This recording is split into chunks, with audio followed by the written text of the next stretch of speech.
Everybody say it mean. Who's that out there living the dream? Let's blow in the bean. Who's that still smoking all that green? Let's blow in the bean. Come on, y'all, let me hear you scream. Let's blow in the bean. Let's blow in the bean. Let's blow in the bean. Go. Let's blow in the bean. Welcome back. Breakdown in the motherfucking house. Thursday. We getting it done. Did some tape study. Found some amazing fights for you guys. But first, we're going to get into a quick Twitter pop. Just kind of catch up on what has gone on in the UFC since the last time we came on the show. So you were also saying just of today, it's the Floyd Conor on again, off again, on again, off again. We've talked about this extensively. I feel like you should definitely go back and listen to some of our previous podcasts. They're becoming those friends in high school where the relationship, you're like, all right, you guys, I don't care if you're together anymore. Like, I don't care. Let's just either do this or not. Or not. But Should it get has off to the be pot. a financial thing. Floyd knows he's going to get his money, so they're all trying. Everybody, I imagine, is trying to small dog Conor. So the interesting thing is that there was a lot of breaking news in the recent future with the venue apparently being booked, and now supposedly the story is that the venue itself said that to try to promote the fight and get the fight there, but it really wasn't signed, so it's still up in the air. There is no venue. There might be a date. We really don't know what's going on. We just know people stand to make a lot of money the more and more talking about it. Who do you think the star is of this? Honestly, and not being biased. I think it's Conor. I think do it's Conor. too. It's Conor. Even with my total Vanderpump Rules watching, Inquirer reading, everything that is a woman inside my body, just that sees Britney Spears' fame, thinks Conor's the bigger star. Take the UFC out of it. Mayweather's coming out of retirement, so it has to be Conor. If Mayweather were fighting here's the question.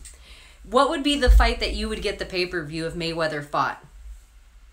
Besides Conor. Who else? Boxing wise? Whatever. Triple G would be who I would immediately want him to fight, but he's already saying he's not willing to fight him or come out of retirement so you're for like, that fight. Mayweather versus Triple G, I might be willing to get that pay-per-view. Yeah. I might be down with that. Canelo? Yeah, I'd watch that. I'd pay for that.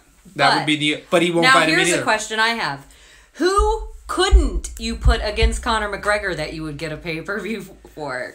And Good point. Anyone. Good point. If it was Lesbo versus Conor McGregor, you'd be like, oh, that's horrible. That's an awful thing that man is going to just tear that lady to shreds, but I'm going to buy it. I agree. I would pay for that. I would pay to watch that. So, anyway, yeah, we don't have to give too much more until we have more, because we're going to be all talking about, we're going to have more slow weeks in UFC, so we're going to need to go back to this well. And slow weeks, I feel like this has been... This is a good week. Yeah, so that's where I'm like, we can save this well for a slow week on UFC. Exactly, and enough other people are talking about it. We need to move on to other Twitter versus... Okay, so here's something that I found interesting. More UFC cuts. And some of them really surprised me. And you know, I don't know every fighter like you do, so I just picked names. There's more fighters in this. I just picked names I know, and it's surprising. Right. Brandon Thatch, cut. I could see that. Felipe Nover.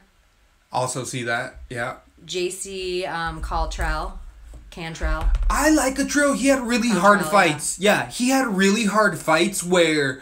Even though he lost very gamefully and in a fight and made it exciting. And I think those guys usually tend to get a couple extra shots. But that division is stacked. What is it, 155, 170? I think 155? 55, I think. Yeah, it's the most stacked division, so they can cut people for sneezing right. Stars. Or sneezing wrong, I mean. And after the disappointment with Habib and Ferguson, what the UFC realized is, we have more stars in this division besides Conor. Like, people care. Oh, yeah. And all of a sudden, people are screaming for Nick Diaz. Nate Diaz. So the Diaz brothers yeah, both in general. of them. They want them both.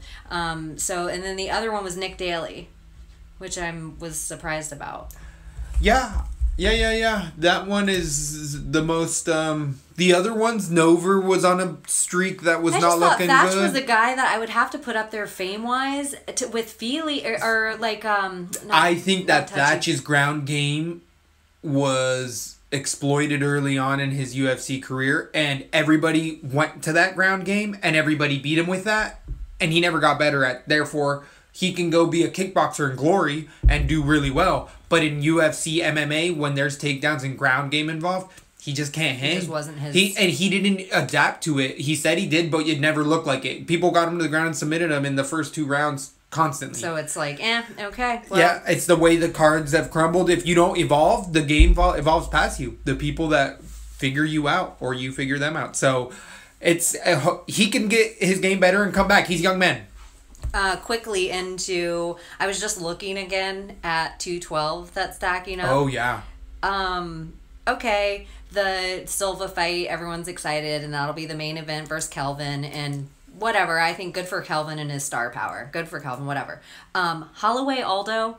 Oh, that's a fight. That's the main event. That's easily the main event of any pay-per-view. I'll pay for that. Yeah, I'll pay I'm for so that. excited about that fight. That's a good fight. It's almost to Khabib Ferguson. I would agree. It's close. It's not getting enough credit because of the Khabib Ferguson, and it's still off. But I think that fight's going to get way more attention than Gastelum Silva. And I think the UFC is underestimating how educated their fans are about fights. Like this fight picking it, but even the co-main, it's like they're underestimating the star power of Khabib Ferguson, of like Aldo Holloway. Like I think Holloway, people like there is stars coming up. And there's just younger and younger blood. And then you want to hear the next fight on that card? Yep. KK Godelia. Oh, that's a barn burner. And that's a those are just fun 3 fights on the card that I'm like, I didn't even look any deeper. I'm like, oh no, there's multiple Holy other. hell, there's so many other fights. That is looking to be the card of the year so far. And there's 211, which is still like that looks fun. Yeah, but I just am like, the Holloway Aldo fight is an exciting man's fight. The most exciting men fight I'm looking forward to, and the most exciting woman fight I'm looking forward to is, I know JJ's fighting Andrade, but I'm more excited about the KK Godelia. I think Godelia is the hard set number 2. I feel like she's the... You always talk about how there's like the Dominic Cruz always holds it, and then somebody's always going to be his number 2 forever. Right. Or she'll always be JJ's number 2. The interesting thing with that fight of Godelia KK is I feel like that's really, really quick because those two are the top 2 and 3, so they get a rematch the next person because there's nobody else ahead of them. Yeah. So they should both fight somebody else. Yeah. And then fight each other. Like they should have maybe 2 fights. Do you see what they're doing with JJ Godelia though? How they're the 1-2? There's already been 2 fights with them. them. But they're not fighting each other right now. They're making them go to other people. And I feel like, it's building interest. We're excited about these fights. We don't care that Godelia lost to JJ. We don't care. JJ's moving on. Everybody's moving on. What they're doing with this division, what they did with 170, screwed the pooch. That Woodley-Thompson, too close together. They could have built both these guys. I feel like both these guys lost fans because of that fight. Yeah, I'd agree. I would totally agree. So it's like what they're doing with the keeping Godelia and JJ away from each other. I like this. And I like KK. I think she is cutest. She's the least girl to look like a fighter that'll beat your ass. I agree. I think that she has a lot of appeal and that she's a diamond in the rough that can live up to the expectation as a fighter where she's a pretty face and she's a fighter, where PVZ's a pretty face and a dancer. Yeah.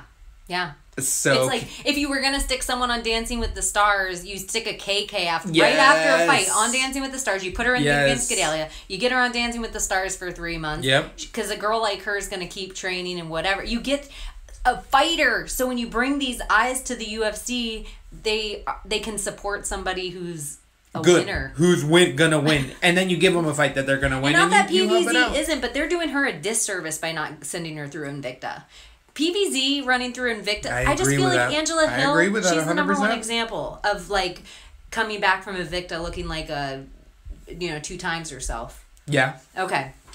So moving on, DC says the light heavyweight division lacks contenders. What do you think? Yes. You're like, yeah. Huh? Ops. Duh. And luckily they got a couple back because some of them were moving to other divisions via Bader and Shirknoff. And Shirknoff came up back. And luckily he did because luckily UFC doesn't have a hold like they used to. Remember the stranglehold they had? And now we're like, whoa. Yeah. There's most of them now. Larkins is the only other guy that I can think of that I'm like, ooh, no. Lawrence Larkin needs to come back. He beat the living shit out of Neo Magny. Nobody's done that to Neo Magny. They could have swapped those guys out, as far as I'm concerned. They could have let Neil Magny go in Kepler and Larkin. Wow. I like Neil Magny. I think I that like he's him a too, grinder. But I like Brendan Thatch. But I'm not mad that it's like, okay. Yeah. Like, he was on a 4-fight losing streak. He usually that's it's 3 fair and done. enough. Exactly. That's fair enough. 4-fight losing streak is, but they were beasts other than really there's the last a cobra guy. loose in Florida. That's like the worst kind of snake to be loose in Florida because you know how things just take over. Is that like in Boca Raton?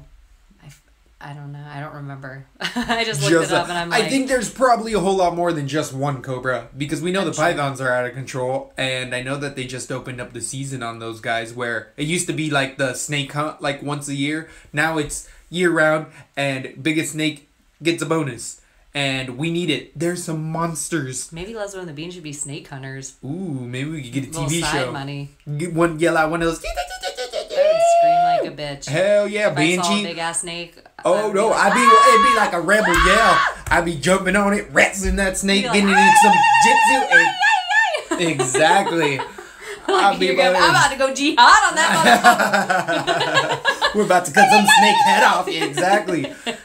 You don't know my knife work. Also, animal news. I just thought it was so weird. Humpbacks are forming in pods in spots in the ocean off South Africa right now. That's gangster. And it never happened before as far as we've been noticing. Oh, interesting. So what's going on?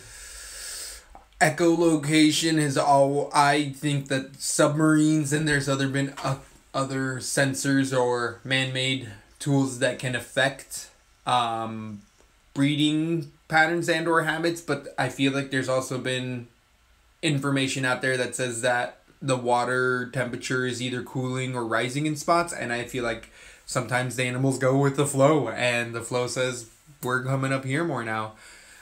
I know that in our area where we're at, we just had a whale not long ago come through, and people said it was because it was following the warm water, right? Or am I wrong with that? I might be wrong with that. Or cold water. But I know that manatees have been in a weird way around town and not around as much, but people say because it's this shifting weather. The northeast right now. Do you think it has anything to do with the explosion of the oil well in the Gulf and then using a ton of weird chemicals? I think that has factors to do with a lot of the Gulf areas and the places that are affected down there. But I feel like Japan's nuclear silo is a thing that we're not talking about, and that's nuclear energy that's still Fukushima. It's still dissipating into the oceans. They still have only been trying methods, and they haven't been able to officially clog that. All that contaminate, that's nuclear waste. That does not. The half-life of it is like hundreds of thousands of years. I don't even just think it's the nuclear waste. I think it's an actual nuclear core. Yeah. I don't think it's just the waste. No, I think know. the actual core is seeping out. And they're just talking about, like they did with the last thing that I heard officially on it was that they were going to try to do the Gulf Coast method where they were just going to throw a shit ton of concrete in on it and be like, all right, that'll be good. That'll be good until our grandkids have 3 heads. Exactly. So I think that things on that whale level... pods, they are like, oh shit. Yeah, they'll feel that shit. Radioactive waste. You know what my theory was? That Middle Earth was opening up, Agartha, like Hollow Earth, and the whale. I just pictured if they have a Bible, some really romantic thing would be and then when we rose again, the whales surrounded us and we all rose from the ocean, and imagine all these blue whales going in a huge circle around these people as here we've been looking to this infinite so sky beautiful. And thinking they're up there, when no. Do you think they would swim in the air, or would they just float? I feel you know how you feel in a float tank? Yeah. I feel that's it. It's there's no line separation. They're just swimming in the ether. They're swimming in the ether. Yeah, it's what? Anyway, okay, and I think that was my... Oh yeah, the last one. How important is it to call someone out after a win? The most important thing you can do if you were to think as your career as to make the most amount of money in the shortest amount of time, the payoff of the fight, of winning a fight, is those 30 seconds. They shouldn't interview the loser. They should only interview the winner, in my point of view. And that winner should optimize his potential by saying, sponsors, pick me up, and I want my next fight, especially in this era of UFC, because in this era we're seeing that if you, like Mickey Gall, start to call people out, you get the fights you want, and you're getting beneficial fights for you. So why would you not get money? People talk about you, which then ups your paycheck. It only benefits you the most. And it used to be the honor samurai, the old GSP style of the, I'm not here to talk trash, I'm here to fight. And it's like, no. I'm here to fucking talk trash and fight, and I'm gonna kick your ass, and I'm gonna take your bitch, and I'm gonna take the money. I'm here to be the best in the world. Exactly. I'm here to entertain. The fighting, it's not just that. If you're there, if you're just here to fight, then you can go to any dojo across any city USA. Not even. Because you're you here can go to any street corner. Yes, you can go to your, beat your wife. Just kidding. No, we do not condone that on Women's Month. Not. Outside of Women's Month, Unless on LATB, we do not beat the wife. Well, we know. But I just feel like it has to be entertainment too. That's your time. To me, what else did you do the fight for if not the call out? That's what you won. I agree. You just won the time with Joe Rogan or, Anik or whoever you're standing there to be like, take a page out of Uriah Faber's book. One of the best to ever do it. As soon as he gets on the mic, he's immediately promoting himself and or his next coming up person because he understands that bigger game. Mickey Gall was doing it smart, and then he decided to be called out someone stupid. Who did he just call out? When on his last win, Sage Northcutt? I felt like on his last win he called out who does the breakdowns with the tattoos? Dan Hardy. I feel like he called out Dan Hardy. So he called out a guy out of retirement with heart problems. Yeah. Again, Mickey Gall is doing the fucking smartest thing. If you believe in ring rust, Dan Hardy has 5 years of ring rust. Yeah, but I mean, doesn't it seem wasted? Because now you're up for just waiting until the UFC decides who you get next. Dan Hardy, because of this bigger entertainment system that we're in, Dan Hardy does bring a lot of eyes to the UFC, and there's a lot of people, and I'm a fan of his announcing and his breakdowns. Yeah. I think he does it really well, and I think that there's many people that would tune in just to watch Dan Hardy, and Mickey Gall has already a loyal following as well, and I feel like Dan Hardy actually is as famous as some of the champions because he gets just the amount of exposure. People are comfortable. He's a Joe Rogan of UK right now. Who's the better fight for Mickey Gall? If you're Mickey Gall, if you have that same I'd take Dan Hardy all day. But what give me Ken Shamrock. Or if you're not going to call out, if you're going to call out somebody who you actually have a shot at fighting because they're in the UFC. Oh, that you probably have a shot at getting. The same way he called out Northcutt, that was the smartest call out. Right. So I feel like the same way, like who's an active, but he doesn't want to fight at 170. He wants to go to 155. Which is so interesting. And he's tall as shit already for 70. Tall as shit. Huh, interesting. So who would be a good fight at 55 then? 55. There's a lot. Michael Johnson right off the top of my head. That's perfect. He needs a fight. Yeah. I'm gonna tweet that at him. That would Michael Johnson's looking for a fight, and he wants to go to 155. And he's like 5'10" as well. And he's almost, and he's a in good striker weird way, and wrestler. I would say the biggest money fight you can get for the least amount of danger. Is who? Michael Johnson? Gall. Oh, yeah. Well, Gall has a pretty good It's an actual money fight, though. Yeah, I agree. For such a short career, he's almost somebody that, he has more eyes on him than probably Michael Johnson, and Michael Johnson's been in the game for so much longer. Years and years. I'd say they're probably pretty comparable, and it's just other young fighters should be looking at Mickey Gall and saying, that's what I need to do when I get in, because that's the right way to do it. You can see it in the way he's getting promoted and or his purses, how much he gets paid out. Yeah. So, yeah, I guess we can move on to UFC London. UFC London.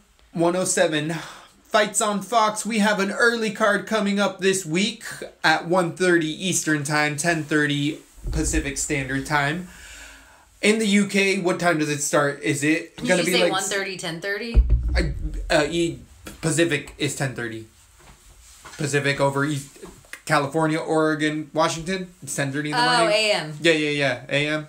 Oh, because we go back 3 hours. Yeah. So, over in the UK, what is it going to run around the same time it usually does, or are they playing it early so that we get it at a certain standard time? I think they are 6 hours later than us. So, if it starts here at 1, they're going to get a normal fight card. They're probably going to get the prime time. It's going to be during prime time hours for them when the main card starts. Yeah. Because I think they're 6 hours behind New York. I think. I think. Well, We're gonna have so many people tweeting us like, well, bitch. it's all good. Either way, things to take in account as far as the venue size. We haven't talked about it much, but there is contributing factors in Fightnomics, and that's a really good book that talks about other aspects of the fight. And 25-foot rings compared to 35-foot rings really change the dynamic of the fight because of the movement that's allowed in the cage. 25-foot rings tends to be more knockout friendly card night because it's just shorter amount of space. But I do feel like this venue is probably going to be 35 feet. But I'm just trying to get you guys thinking outside the box as far as just other standards that you should be looking for every time you're going to come into one of these fight cards that might play a role, such as the humidity in the room or the time of year that they're going to be at. The altitude. Exactly. Stuff like that. Did they just break up with their boyfriend?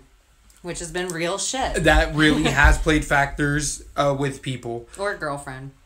So, first fight of the night, speaking of the women's division at 135 pounds, we have a returning UFC loss for Lisa Landsberg against a debuting Luis Padilova. I believe this is a rematch from an earlier fight career that both of them had at another organization. Landsberg just came off of a loss to Christiana Cyborg. At 140 pounds or 145 pounds. It was like a first round TKO, and she's all around grinding fighter. Doesn't really stick out to me in any specific area.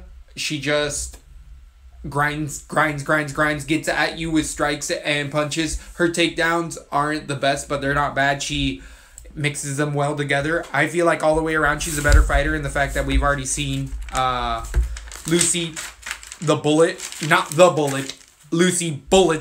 Padilova. You will lose. You just don't even get to carry that name in the UFC. It's like somebody calls themselves Beck, calls herself Rowdy.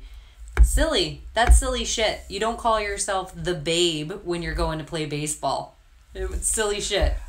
There's only so many nicknames out there, but I do think that I like the creative nicknames, and there is some more creative than some that are not, and yeah, there's already somebody's taken it. You can be something like Elbow Princess. You don't have to be the princess. The Bullet's been around for a while.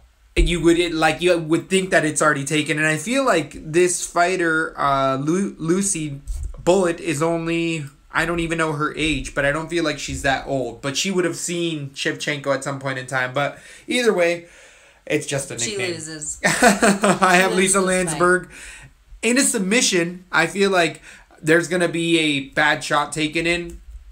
This could easily go to a decision. So I'm going to stay away from it on my DK lines. But I do like Landsberg for this.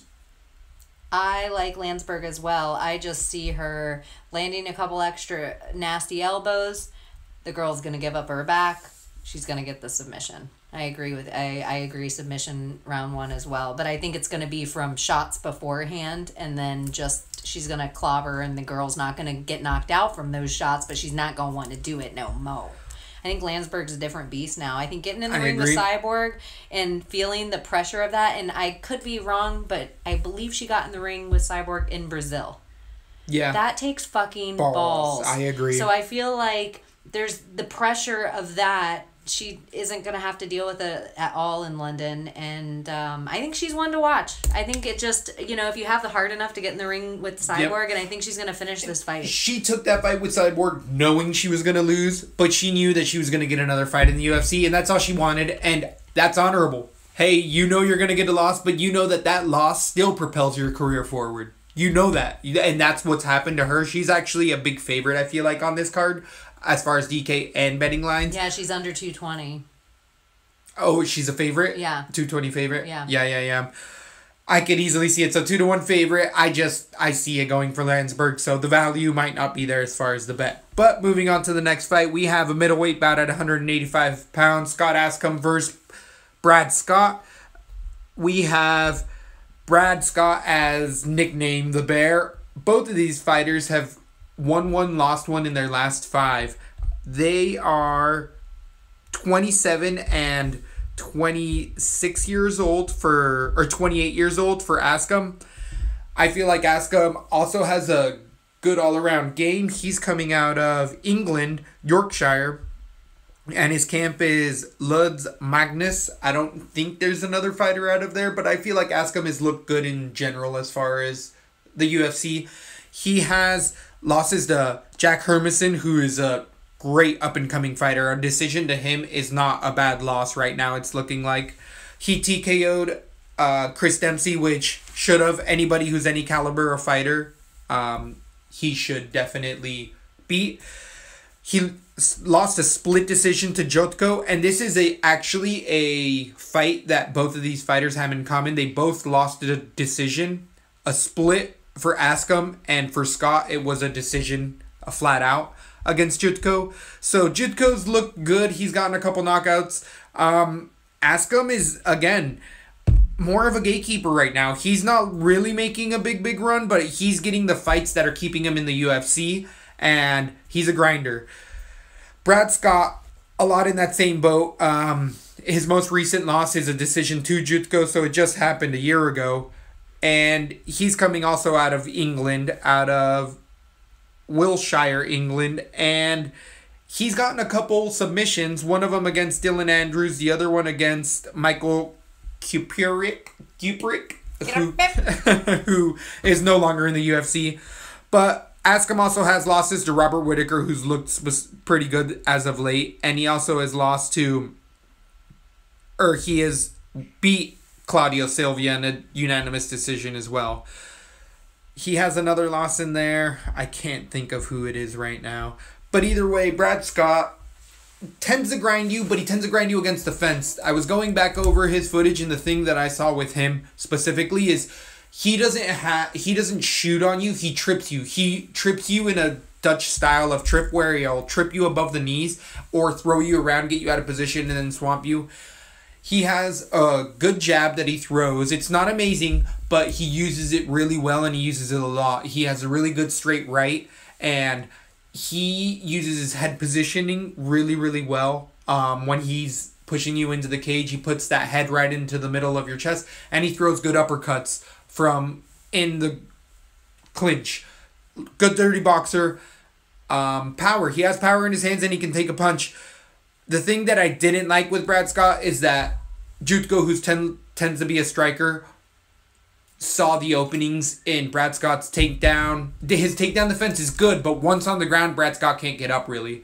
And I feel like people are starting to figure that out. And Askam can put Brad Scott on the ground and not let him up for a 3-round decision. And I can see that that's highly likely. But I'm coming at you with an underdog. I like Brad Scott. I feel like it's the grind of a fight. Win or lose, the fights that I've seen Brad Scott lose, he's still been in it. He's trying to get the finish in the fights. Askam is there as well. This is a really fun, two young and up-and-comers fighting, and I think that this is going to be a really fun fight at the end of the night. Whoever wins this fight, we're going to be talking about moving on in the UFC at this division pretty well. Both will still move on in this division. I was actually looking at your card, and I just logged out and pulled up my card so I could see it. So I have a Landsberg decision right now on my card. So, but I do think she can finish that fight. I stand by everything I said, but I'm just correcting that. Actually, this one I have Scott too. Ooh! I have Scott submission round 3. He submitted some of those. I don't think Askam has a good cardio toward the end. I think he tries to get sloppy takedowns enough to exhaustion, and I think Brad Scott is the same way, where I don't know how he is off his back or getting back up, but his takedown defense is okay. And so I just feel like they're going to do a lot of up against the fence, like you're saying, with the head in the chest. It's going to be a lot of almost takedowns, some quick scrambles toward the end of the round. I just think Scott can I think he has some tricky submissions. They're weird ones. When you look into his submissions, they're like, whoa, you don't see those ones every day. And that's something that I feel like not going for the normal submissions I think they're both similar fighters. And so I just think these few tricky submissions are something to prepare for, that it's kind of wow. So this is an early double underdog pick for Lesbo and the Bean. I'm liking how this card's going. I do feel like this is going to be a very fun fight night as well. We've had 3 weeks in a row that have been good cards. And for Free on Fox, UFC's been putting in some work and putting in some really good matches. Some of them might be a little early for people's careers, but either way. Are you saying Scott decision? I'm saying it is Scott decision, Okay. correct. Scott decision. And that I could, yeah. So he could be the... So far, he's right. He's leading the way as the underdog. I'm putting him as our LS. So, moving on to the bantamweight division, we have Ian Entwistle versus Brett Johns at 135 pounds. We know what we're getting with Entwistle. He's a heel hook, leg submission artist. But with that, people have figured it out. If you can defend against the leg locks and or heel hooks and get good at that game, you can really put Entwistle in bad spots and ground and pound him. And that's happened sometimes where he's reached for the heels and had people land shots, not knock him out, but hurt him in those positions and then just eventually put him in enough bad spots for him to lose a fight. But Entwistle is a tough guy. His cardio has been a little suspect sometimes. But in the UFC, what do you expect? Perez, he was putting Perez in really bad positions, but eventually Perez did sit down on his heel and just landed enough punches from the top, and it did cause a finish. That was 11 months ago, so his brain's healed up pretty good. Johns is coming in with a lot of hype. He has a win already in the UFC via decision 3 months ago, and that was against Kang, who's an Asian fighter who is looking good, and it was, I feel like, an underdog win. Johns is coming out of Wales, so he's a local. Actually, Entwistle's also out of the United Kingdom, England, so this is two guys coming out of his hometown. Johns is 25 years old. He actually has really good ground and pound. He has very wild, sloppy striking to me. But he gets the job done with his pressure. He's an exciting fighter. Yeah, and he moves forward. And I feel like what he does more than anything is he puts pressure on people and they wilt. But I feel like Entwistle's felt that pressure from higher caliber people and is going to be able to go meet that with something crafty. I think Entwistle's craftiness is really being undervalued right here because of his recent loss to Perez. Johns should never be a 400 favorite. At the very least. At the very least, right? Like, I'm seeing money value. I have John decision. Right. I do. I have John decision. I actually am surprised. I thought he was going to be the underdog when I was first looking at this card. I really just think, not that it's going to be a boring fight, but I think it's going to be a boring fight, and the only flair we're going to see in this fight is John's, and so I'm giving it John's decision, but I don't think there's any money to be made on this fight. I don't think he's one of those. I think there's too much hype behind a guy that's not beat the best fighter and not beat the best caliber. Yeah, he's not. No. He hasn't fought the amount of caliber. We've seen this bite people in the ass for the last two fight cards. Right. Where this super so I really see value in Entwistle as far as I have him at decision right now, but I feel like he's a fighter that I can move into that sub round one because Entwistle has come out and fights and dove straight for that leg and got a submission in the first 45 seconds when they're still dry. He knows what he's good at. Whether he gets so amazing at it that he can beat everyone, we're still finding out. But I feel like Johns hasn't seen that caliber of fighter yet, and I feel like Entwistle's being undervalued all the way. If you lose this one, not that big of a loss because he's a 4-1 underdog. But if you win, this is a big win. This is definitely going to put you forward. I feel like there's DK value in Entwistle all day as well. It's going to be a decision fight. I feel like if there's a sub to happen, it's for Entwistle, but if there's a TKO to happen, it's for Johns. That's the way I see the fight. The ways I see it going, most likely. One of my favorite fighters on the next card. Our next fight. Welterweight, 170 pounds. We have Vicente Luque versus Leon Edwards. This is such a good fight. Potential fight of the night. This is diamond in the rough. This is a striker's delight, even though Vicente comes from a jiu-jitsu background. His striking out of Black Zillion / whatever the new team is that they all got across. The Black Zillions. But didn't he go to that other camp with all the guys? Usman. Which they're not Black Zillions. The Black Zillions. Oh. The other guys took a different name of like some kind of something combat. I don't even want to get. So either way, Luque went with the Usman and the crowd of young and up and crop, all the crop of good fighters that which is good. So we know he's coming in with killers he's been training with. Luque came in with his jiu-jitsu credentials, and his striking has looked on point. He's one of the only guys, when you always pointed out, do what brought you to the dance, he's one of the only guys that has stepped out of what he does, and he looks like a striker. He looks like a striker. It's you would unreal. not, you wouldn't think that he wasn't. And he's been finishing guys because his striking, not only is it crisp, it's powerful. You can see when guys get hit by him, they're like, holy shit, this guy hits hard. Yeah, I actually can't, I was just about to say that I can't believe I thought this was a 185-pound fight. I can't believe he fights at 170 because These are big guys. Both of these guys. Leon Edwards is big too. In the ring. Luque, I think the same way people, like, when they grind up against Woodley, they're like, holy shit, he's strong. Yeah. I think when they take a punch from Luque, they're like, whoa. This guy's a grappler and he just hit me like this. Yeah. And I think then when they're fighting with him, stand up, so you get hurt. First thing you do, you try to take someone down, and now you're on the ground with this boa constrictor. So Luque is 5'10", so is Leon Edwards. They're both 25 years old. They're both up-and-comers. Young, amazing. Yeah. They both have had checkered pasts. They're not undefeated by any means, but they're definitely doing their best work now in the UFC. Leon Edwards traditionally is a striker. He's a good striker. I would put Leon Edwards against a lot of people in the UFC, and he's been beaten a few times.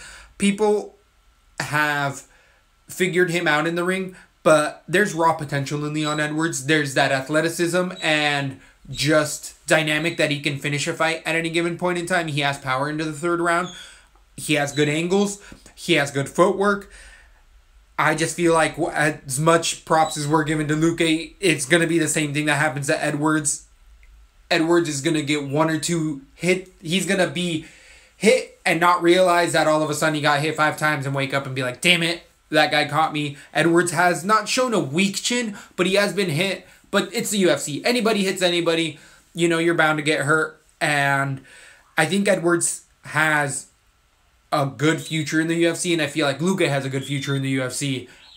It's a really, really, really fun fight. I really am excited for this. I don't think there'll be a loser, even though one guy's got to lose. I think we're going to be walking away from this and just being like, that was a hell of a scrap. Both of these guys on my next fight, I'm going to pick them both against whoever their next opponent is. Just right now, I have Luque ahead of him on the ground by far leaps and bounds. Edwards not going to want to go there, but as we were saying, Luque's striking's been so on point. He looks like a striker, and it's going to be a striking battle. Unless Luque chooses to go to the ground, then submission round 1, but I got a TKO round 2 for Luque. I think he figures him out in the second round. I think it's gonna be a striking battle the whole first round, and I give Edwards full respect and credit that I think when they're standing taking blows, Luque's not going to want to stand there too long and take blows with him. A scary thing for Edwards is if he goes for a quick submission like he's done in his last fights, he's screwed. He's going to get submitted immediately trying to mess with this guy. And he did win his last fight from submission, so I feel like that's a weird thing to have stuck in your brain. So I think he's going to stand with him the first round. I think immediately the second round, Luque's going to hurt him, take him down, submit him. I think it's going to be submission second round. And in the recent past of Edwards' career, he's only lost 1 time, and it's been to Usman. So I feel like going into this, they don't have to change game plans necessarily. It's like what Dominic Cruz always says about alpha male. It's like, whoa, well, you've had how many shots against me? So their gym has kind of already fought this guy. And I think so he has if they're standing striking and you want to give him equal credit there, okay. On the ground, Luque's better, and they've already fought him. So I just feel like Edwards, this is going to be a rough one for him. It stinks for him because he's also fighting in his hometown. I think that's the extra pressure if you're the guy that can't fight at home. So some people perform up to that standard, some people don't. It's going to be fun to see what happens with that. I'm with you. Luque submission round 2. So he is a slight favorite. So we are picking the favorite in that. But I will have him on all my cards. I feel like he's going to be a heavy DK favorite. I feel like there's more ways for him to finish than Edwards for sure. Next fight, we have a middleweight bout at 185 pounds. This is also a diamond in the rough. I think that this is the one that Evil Twin is most excited about. We have Tom Breeze versus Aluwale Bamboze, the holy War Angel against Tom the Octopus Breeze. Tom Breeze has only recently lost in the UFC against Sean Strickland, which I haven't got to talk about Sean Strickland much because he hasn't been fighting in the UFC much, but Sean Strickland is a dark horse in the 185 division. Whenever we can't think about 185 guys, I don't think about Sean Strickland. That dude's a gorilla. So the fact that Breeze lost to him is not bad at all. Don't take this loss, guys, and think that Breeze is out of the game. Breeze, rightfully so, should have lost. And I feel like Strickland was an underdog there, and I had Strickland all over that, but the grappling came through. Guess what Bamboja traditionally is? A striker. So the wrestling that ended up taking out Breeze isn't going to play a role. This is going to turn out to be a striking battle. Breeze has really good strikes as well. He uses his elbows really well. Bamboja has 2 losses, and they're only in the UFC, I believe, to Uriah Hall on like 11 days notice, and then most recently to Cesar Mutanch Ferreira, which if we've said there's a chinny fighter, that's a chinny fighter. And Mutanch was able to take Bamboja's best strikes and beat him in a decision. So the striking, I feel like, goes to Breeze. The power, I feel like, goes to Breeze. The flashiness of technique, I feel like, goes to Bamboja. Takedown defense, I like Bamboja as well, but Breeze, I feel like, on the ground, his nickname's the Octopus for a reason, and we haven't seen much of his ground ability because he tends to like strikes, keep strikes upright, but he's a really long fighter, and I feel like his jiu-jitsu has been good, the little bit of video that I have been able to see of Breeze. He's definitely a better practitioner. I feel like Bamboja, I don't know much about his ground game credentials other than he likes to keep the fight striking, and he likes to do a lot of spinning shit. Yeah. Your point.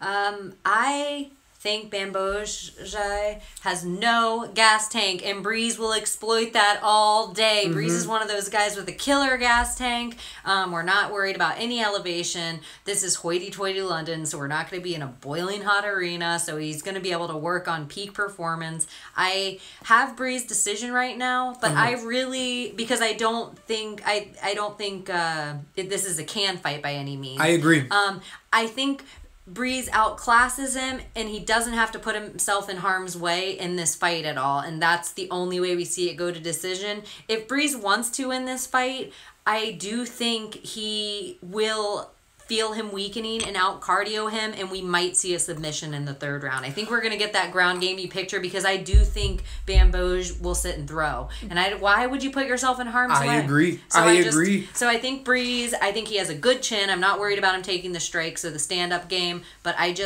could see him submitting him toward the end. I think Bamboja could give up, and I think we could see a 3rd round submission. So right now, Breeze decision, but he's the guy I really like. That's really funny because great minds think alike, because I was actually going to say I could see a submission manifesting for Breeze later in the round, and it could be set up to strikes or him just exploiting that ground game that's lacking in Bamboja, because I don't think that he has the grappling credentials to put Breeze in a bad spot.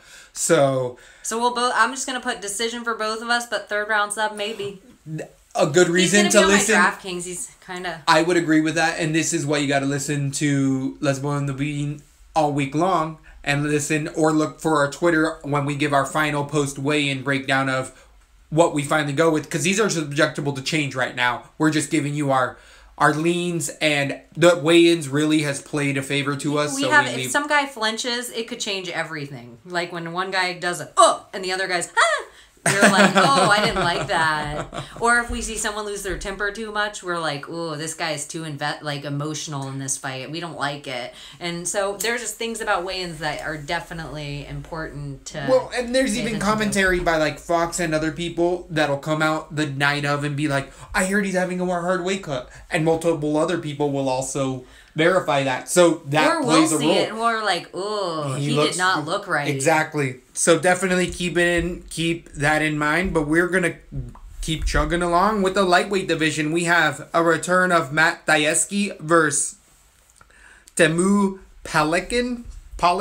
And nickname of Pelican is Paku or Pachu, I guess. And against the Bone Crusher. Bone Crusher is perfect 11-0. He recently beat another debut fighter out of England, mopped him up. His striking looks crisp. His takedown defense looks crisp. Or not crisp, good, serviceable, but it was against an English fighter who had very sloppy, bad takedowns. So anyone's takedown defense is going to look good against that, in my point of view, especially against American wrestlers. Yeah, Dayeski or... Sajuweski, and then the guy Frankie Perez. I thought he only fought once in the UFC. I thought he only fought once. Yeah, so he beat Frankie Perez as well? Yeah.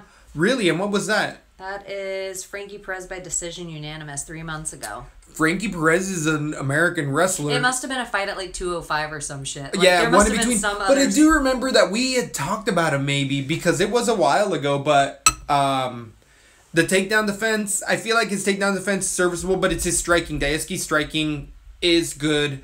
It looks much flashier against lower caliber fighters, and as he keeps chugging along in the UFC, I think his striking isn't going to be as dominant as it used to be, but he can keep the fight where he wants it, and that's standing in a neutral position, both throwing strikes at each other. Polikin or Paku, he's from Finland. He's coming out of Pride's fight team. He's 6'1", so he actually has 3 inches over the 5'10" of Dayeski, and grinder, who puts you up and against the fence, pull your legs out from under you, and submissions are he does get submissions, but they're against guys that are not the highest caliber. I feel like Dayeski is going to be definitely a good caliber of fighter for both of these guys. They're both young in the UFC. Tibal Gadi, who he beat by a submission, is not a good fighter for Pelican, but Pelican looked good. Palick looked good. Pac Allen looked good, but it was against not the caliber fighter. Timu Paku. Timu. We'll just go Timu. So Timu versus the Bone Crusher. I feel like the Bone Crusher keeps this fight striking, but it's going to be up against the fence. He's going to do a lot of like pushing, pulling arms up off of his hips along the fence, turning it around, getting strikes off, going to the middle, and eventually Timu his takedowns are gonna be so slow that maybe an Edson Barbosa knee / strike that he's gonna fall on is gonna accentuate a knockout. And I feel like Dayeski can get a knockout round 1 or 2. I'm having round 1 right now, but that can move to a round 2 because the grind and the toughness of Timu, it should be something to take account for. But I am liking the 2-1 favorite right now in Bone Crusher. I have Bone Crusher decision right now.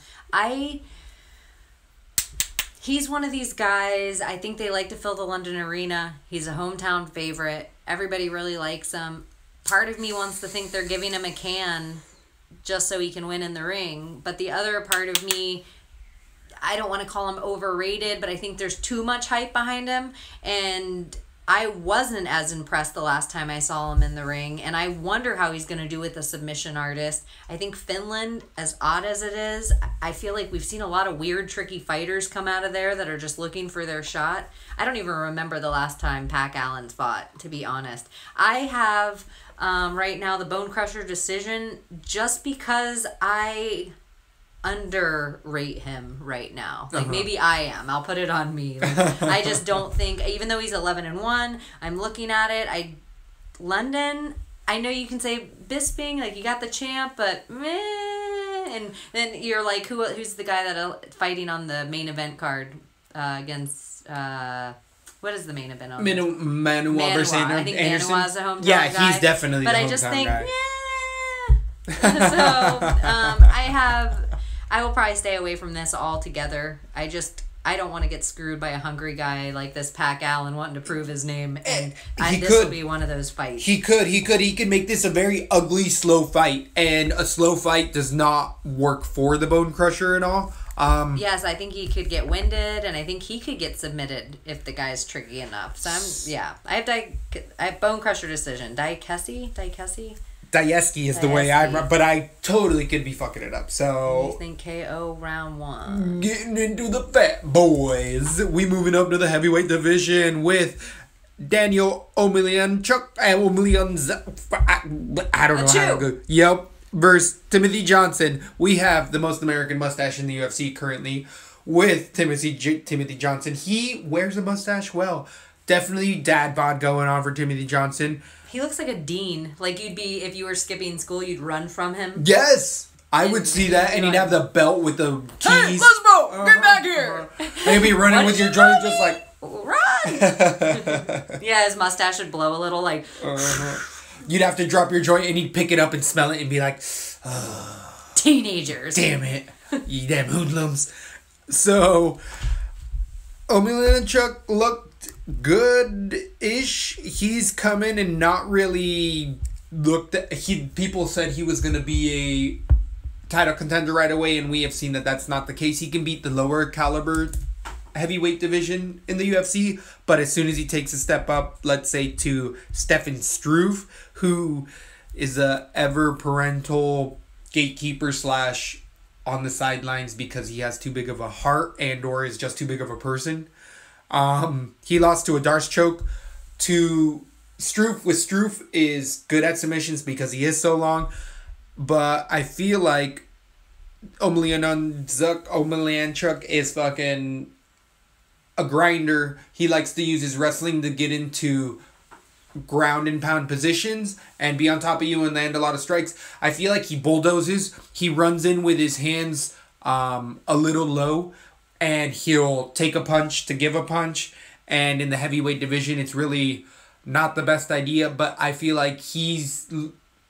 Maybe, if I'm remembering correctly, shouldn't have won 1 or 2 of his decision wins. And he's significantly smaller than Johnson. And Johnson is naturally just a bigger guy. Naturally, and Johnson comes in with a big American credential, wrestling background.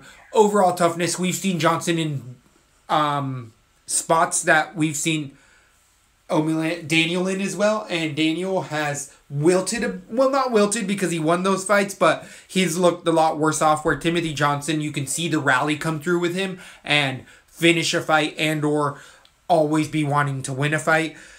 Johnson does have a couple more losses against Rochal, which is a D1 national champion, and he was out wrestled in that, and that's Roche outside of the UFC, but either way, that isn't a bad loss for Timothy Johnson. And then he lost a split decision to Volkov, who just came in from Bellator, who was a champion there. And that split decision could have went either way. Volkov threw up a lot of submissions from his back, but Timothy Johnson was putting him to his back and stuff. And Timothy Johnson was I think a 3-1 underdog, and he lost a split decision to Volkov in that fight. So Timothy Johnson, I feel like he's got the American flag behind him. I don't think he's a service member, but I feel like he's got this service behind him that mustache just brings. With a mustache like that comes great responsibility, and he's wearing it well. And I feel like he's going to come through with the decision. If not, I could see the TKO finish for Timothy Johnson because of that wrestling, and he's more likely to even reverse the positions where Daniel has been just put in spots and just stayed there. Your point of view on this I fight? have Principal Johnson as well. I have Principal Johnson decision. I just think he is gonna slight favorite at 170. I think he's heavier, 175. and so both guys, it's the heavyweight division. Yep. Anyone can get knocked out at any time. Don't think it's gonna happen here. I think both guys are kind of grinders, and they're gonna take it to decision. It's who's gonna get tired first, and if you're the guy carrying the extra guy's 30 pounds, you're doing more work for 15 minutes. So I'm going to go with the bigger guy here and just go with Principal Johnson, Dean Johnson, decision. The weird thing with this is that we're picking decision, but because it is the heavyweight division, it could be first round TKO. It could be 100 points. Either one of these fighters, because it's just when you're throwing hands around, people are bound to go down. And both of these guys got hands for fists. And moving on to the next fight at light heavyweight, there's a 205 rematch. Francis Barroso against Darren Stewart. Stewart won the first bout, but it was turned over due to the TKO coming due to a headbutt. Barroso threw a looping punch. Stewart had his head down the mail. This is a fun card. There's so many more fights left. Oh yeah, this is a fun card. I think 13 fights? Yeah, big 12 13, I don't know, 12, I think. 12, I think. 12, I think. So, Stewart won that fight, but it was overturned because when you went back to the tape, you could see that Barroso got finished with that headbutt more so than anything. And they're running it back. And if there is the right time to run back a fight, this is the time. Even though I like Stewart in the first fight, I went and watched the tape. And this is why Stewart is a heavy favorite at a 2-1, I believe. Or no, minus 180 now. Almost. I feel like Almost 2-1. I feel like earlier it was 2-1, so that people I feel like have been coming in on Barroso. They must have seen something, but I felt like Stewart definitely looked well in their first fight, and we know what we're getting with a 37-year-old Barroso. He's gonna come in and do Francis Barroso, what he's done all the time: grinds you out, pushes you up against the fence. He's a jiu-jitsu guy. He doesn't use his jiu-jitsu. And even when he's gotten to the ground, he's not really shown it. People are really easily stifled his ground game. I feel like his wrestling is meh. His takedown defense is eh. But he just has power because he's a big guy. But I feel like Stewart was getting the best of him. He looks way straighter in on the punches, way faster on the punches. And I feel like in the Stewart, I don't know his age because it's not posted here. But I feel like Stewart has more room to grow, being also younger in the UFC, and has come back from that fight and hopefully picked out the points that he saw he was winning in the first fight, where I feel like Barroso's going to say, I'm going to do the same thing as before, because he's what 30. I've been doing. Yeah, that's what I've been doing for so long, and he's a veteran of the UFC as well, with a veteran of age. How do you feel? I have a TKO for Stewart round 1.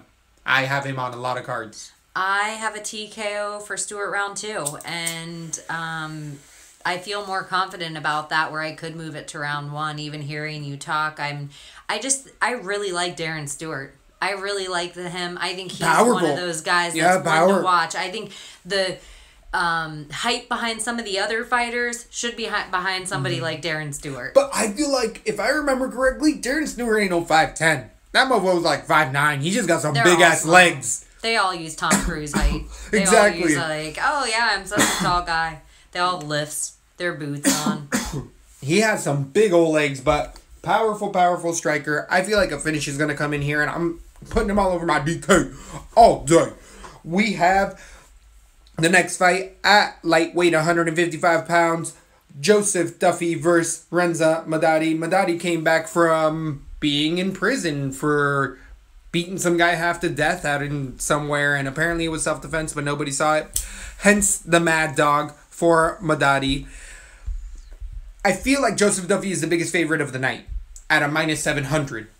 This is wow, unfucking real. It shouldn't be that way.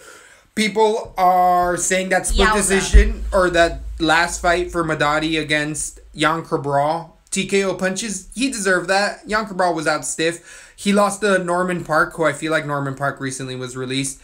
And he also lost to Michael Johnson as well, which is not... Michael Johnson. No, wait, never mind. He beat Michael Johnson in his submission darts choke over 3 years ago. Okay. But that was not where Michael Johnson's at. That's his Bradley Pickett moment to DJ. Yeah, that's what has made his career. But he's coming off of a win. Jan Cabral, though, is on his way out of the UFC. Joseph Duffy is definitely only lost to Dustin Poirier, and prior to the UFC, he had another previous loss. But his most notable win is beating Conor McGregor. He's one of the few people to ever beat Conor, and it was with a submission quickly in the first round. Joseph Duffy, definitely, we know that his ground game is his best attribute. Good takedowns. Not in the UFC. Not in the UFC. That was when they were at Cage Warriors in England or Europe or whatever. Since then, Joseph Duffy has debuted in the UFC, looked really good. Only lost to Dustin Poirier, which is not a bad loss at all. He was out-wrestled that entire fight. But what I felt was a big factor is that Joseph Duffy is 5'10" and 155 pounds. And this is someone to look for at weigh-ins. Joseph Duffy cuts a lot of weight. You can really see it on him. He hurts, and he's not... And he's almost 29. 30. Exactly. And I feel like that 30 is a magic number for this weight cutting. Like, I just think your body does not react to it the same. Madadi is supposedly 5'11", but I don't feel like that's true. I just feel like he's shorter than that. Madadi, people are fading him but the minus 700 is not. It's just unreal. This should be like a 2 to 3 to 1 favorite for Joseph Duffy. If we can take anything from the Dustin Poirier fight, is that Duffy can be out wrestled, and I feel like Duffy also said that he might have been sick or had a hard weight cut or both, and it won't happen again, and he felt like he just had a bad night, and he has since fixed that. Madadi's a crafty veteran who, even if he doesn't have the biggest gas tank and really slows down, his pressure is constant. So even if he's not moving really fast at you, he's zombieing you. He's moving at you, and I feel like Poirier did that, but at a high caliber, because Poirier's an athlete, a really good athlete. But I think that there's value, and hear me out on this, there's value in Madadi, because I can see that this is a decision. I have a submission Joseph Duffy round 2 right now, but the more I'm talking my way through it and seeing it, I can see Madadi pushing him up against the fence. I have Duffy decision, and the only reason I have Duffy decision, like, I really like Madadi. He's going to be more exciting. He's not going to win the fight. Duffy I like him. Mm-hmm. This is easily the most overrated. He should not be this heavy of a favorite at all. His wrestling's been exploited. He isn't a finisher. If you look back at the submissions, not that it's like, a rear naked choke, that's so easy to get, but there's certain submissions that they're desperate. It's like, as much as I love the bullet when she got the armbar on Pena up until that point in the fight, it's like, Pena just forgot about 101. She went so far advanced, she just forgot about 101 and the bullet brought it back. Joe Duffy's kind of one of those guys. Don't forget 101 on him, or he's going to bring it back and catch you. Don't forget whatever craft it is, UFC, MMA 101. He will catch you. But other than that, I don't think he's going to finish this guy. Right. I don't think he's going to knock him out. I think the guy's just as good of I don't think he's just as good of a grinder. I don't think he's going to get submitted. Right. I think he's been fighting forever. Madadi is Iranian, came up, I believe, as a wrestler who swings wild. Like, he throws from his hips, he throws with power, he takes shots. He can't take shots, he hasn't been as good with shots. I see Duffy could be going in with this mentality where I totally agree with you. I think it's a quick submission. If we don't see it submitted round 1, it's going to decision. But I totally agree with you. I think Madadi, he could open up your card. Because he throws such loopy shots, if he gets 30 points, he's so cheap. Yes. That he's going to allow you to really stack your card with some of these other guys that are going to get finishes in the first round. Because this is, on DK, pretty hard of a night to pick. The odds are pretty stacked. It's hard to pick some favorites, but there's some underdogs on here. And I feel like an underdog that's not going to win, but might be a value play all day, is going to be Madadi, because I can see that decision formulating. I do have Duffy with an early submission in round 2, but we'll see on that weigh-in and whatever, and I can see myself talking myself through this and thinking that the decision is a righter call on this. Maybe the money play is in a decision on a prop bet for Duffy, but I feel like the 700 is not a good line. Don't put Duffy in parlays. Don't do crazy shit, because crazier shit has happened, and it's a fun sport that we love to watch. Moving on to the featherweight. Yep. And podcast about. Follow us on Twitter at Lesbo and the Bean. We have Amir Khan, the Mr. Finland, versus Alan Arnold. Alan Almighty Arnold. Ooh, I like that. AAA. Alan Almighty Arnold. It's a little hard to say, but I like AAA. Arnold Almighty Allen.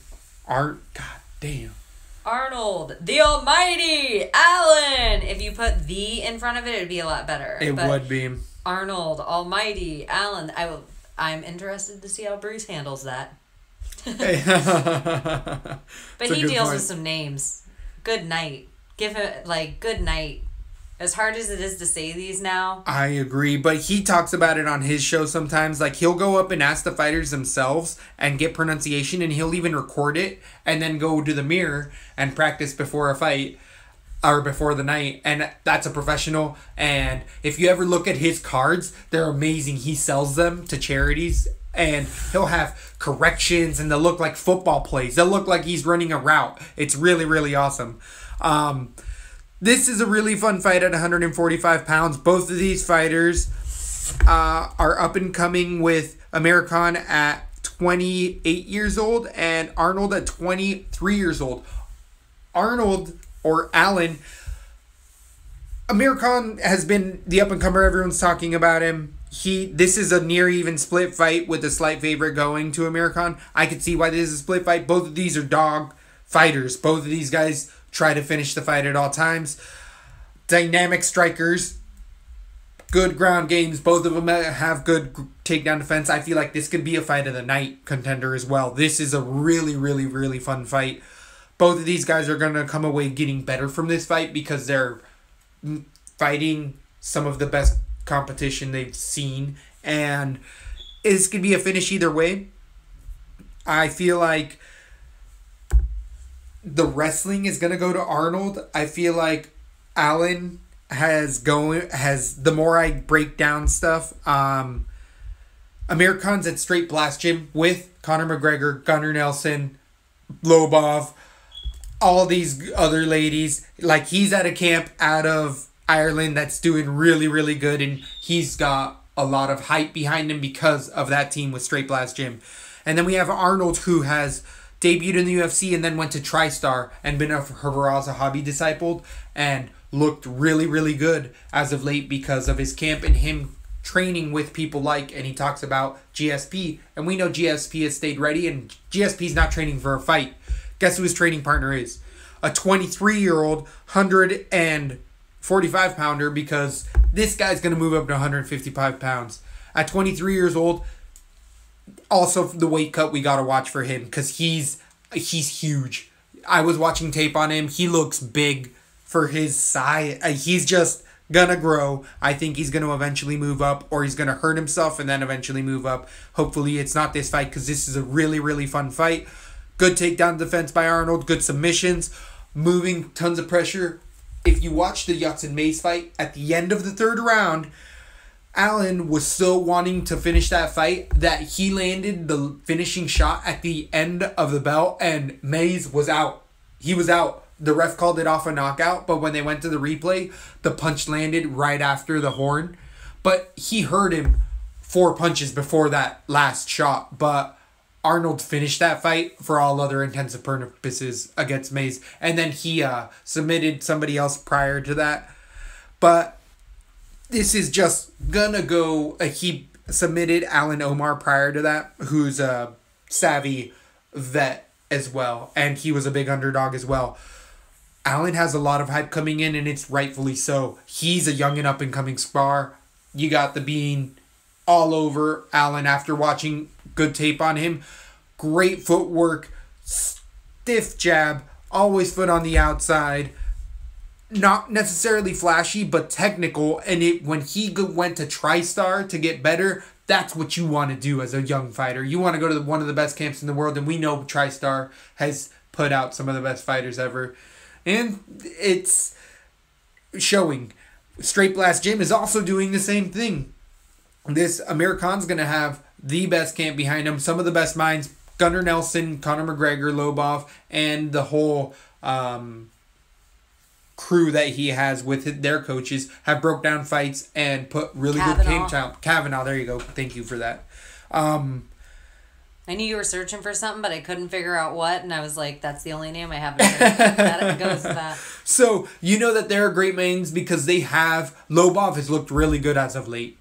His game plan's been really good, and they've been ready for fights, and I feel like the entire gym has learned what it takes to be UFC caliber, so now everybody at that gym is fighting UFC caliber fights. I believe that... I've been watching this game plan with that gym, and I almost feel like, you know how when you were watching Alpha Male for a little while, you almost felt like you figured him out? Yeah. You could almost see how this Uriah Faber game plan for everybody. And they changed things up a little. I think they've gotten swifty. I like what's going on there. I'm not using it to put him down. But something that's going on with this style with Lobov, with Connor, with these guys are starting to, and for me to notice it, I feel like it's crazy. They leg kick heavy at the beginning of the fight to take away all that punching power. Yep. And then they set up their punches. I believe he's going to leg kick Allen. I think Allen's awesome. I think he's one to watch. I think he's a fighter. I think he's such a grinder. I almost think he needs to be at a different gym than TriStar because it's such a grind-heavy gym. Yes, that's what they do. We know that. We do know that. I almost feel like he needs to change up gyms. I think he has great punching power. Yep. I think he almost needs to go to a striking-heavy gym, like go out to Jersey and fight with Eddie Alvarez and those guys. I think, like, change it up a little. I really like him. I don't think he's a quitter. I don't think Amir Ahani has necessarily the power to make him quit, but I think it's going to be a pick apart by leg strikes. To slowly win the rounds, to move. He's gonna leg strike on his way out, move in, take some shots, some combinations, leg strike on his way out, and I think it's just gonna be repetitive, and he's gonna pull the decision. But I do like Allen. If the knockout goes anywhere, I think he has a shot. But I just don't. I don't think Mr. Finland's chinny. No, he's shown to have a good chin, and I feel like he was just, we were talking about in a fight 2 weeks ago with some dudes that were robbing his house, and he knocked out some guy with a that's just the type of world he lives in, even though he says it's pretty safe. But there's fun backstories coming into it. How did you say Allen? D? Decision? I got Allen decision. All right, and fine. That's an underdog pick for me, but that's a near even fight. Like, near even. Yeah, it's not. That's a coin flip of a fight, and rightly so. I'm really excited for that. I think that both of those guys' careers are going to go far in the UFC, regardless of who loses this fight. If not a draw, what if we see one of those? Might put some money on that this week. So, we have Brad Pickett at bantamweight versus Marlon Chito Vera. This is Brad Pickett's debut, or not debut, his last hurrah. This is his retirement fight. He's made very vocal about it. He's just done. And if you see his face, you can see why. Brad Pickett's been in battles, and he has not come out well as of late. He's only won one in his last 5 fights, and that one win was to a split decision. It wasn't even like decided for him against Francisco Rivera. Francisco Rivera is a good fighter. He's always teeter-tottering whether he's going to be in the UFC or not. But Pickett has just always teeter-tottered that he was not going to be, and they keep giving him fights because people make a name off of him, because he made a name off of giving Demetrius Johnson one of his losses, I believe, in a decision early on in his career.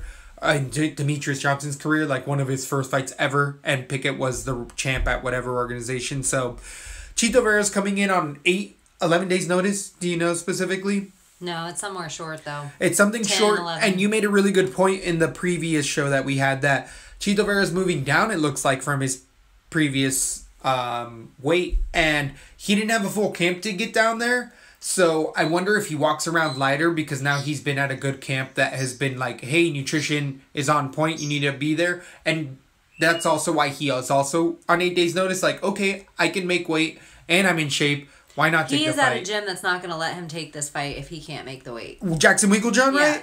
Yeah, he's at the gym. Exactly. This is, to me, this kid wins this fight all day. I've thought about every romantic scenario I can for Pickett. I just think this kid's going to be hungry. If he makes that weight, he murks Brad Pickett. I'm thinking the same thing as well, and I know that this is an underdog. This can be the Leslie Smith as well. Well, this is in the running for it. We got another one, agree. But we both, I feel like, are going with this. I have a decision / I could see a submission for Vera. I agree. Those are my same. I have decision as well, but I could see toward the end of it. Brad Pickett's been submitted before. Exactly, and I want Brad Pickett to win in my whole narrative of like Disney movie where everything's perfect and he goes out riding on his shield. But no, he's going to go unconscious, and there are going to be photos of him like with a tombstone behind him shaking. And Brad Pickett, thank you for the memories, but definitely move on. Hopefully you have a prosperous... intact. Yeah, exactly. And move on and coach, but definitely don't get hit anymore. Yes. That's a fun underdog. I like that underdog pick. I like that one better than any of the other ones so far. I feel like Evil Twin, I talked about that, and he was like, "You're crazy. Brad Pickett has that all day." And I'm like, well, that's why you're evil.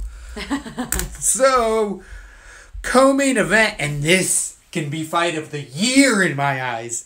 Another contender for fight of the night. This is a sneaky card for a Fox night. This is the sneakiest fight of the year so far that no one's talking about. Gunnar Nelson versus Alan Jouban. Woo! Talk about a smoke show. We got SBG. You got all Ric Flair in here for a second. We got SBG. You brought out the glittery robe and everything for that. You know how we do it up in this bitch. Got the robe in the back. Bleached your hair out just for that. Just for that part. Jouban, I gotta always come out for my boy. You know he's in the list. He's up in that Thuradoa list because he's in the Wolves to Watch. And that just means you're good looking. So he's training out of Legends, California, which again, anybody coming out of the California scene is doing good stuff. We know that he's a purple belt out of 10th Planet Jiu-Jitsu with Eddie Bravo. We love Eddie. But we know that Gunnar Nelson has made a name for himself with the Jiu-Jitsu game as far as him going to Jiu-Jitsu tournaments and winning them, and people... When he came on the scene, people didn't know him. He was just some stoic guy that just came in and started beating all these guys. And he came from this random gym called Straight Blast. Nobody had heard of.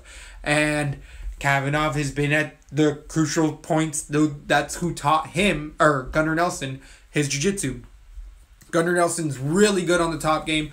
The only people we've really seen make Gunnar Nelson look foolish is Damian the Master Maya.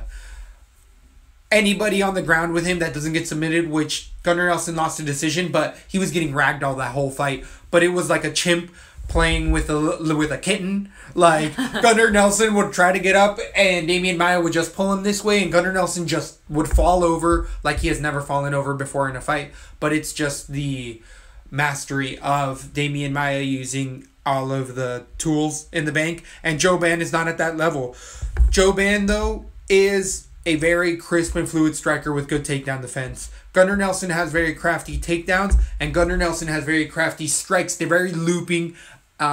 He is striking with the likes of Lobov and Conor McGregor, so you know that it's always getting better if he chooses to get there. But from what I've seen, he likes to keep his hands very, very low and coming with very looping punches, a very looping left hand. Would you say he has a similar stance and style to Stephen Thompson when he's in the ring?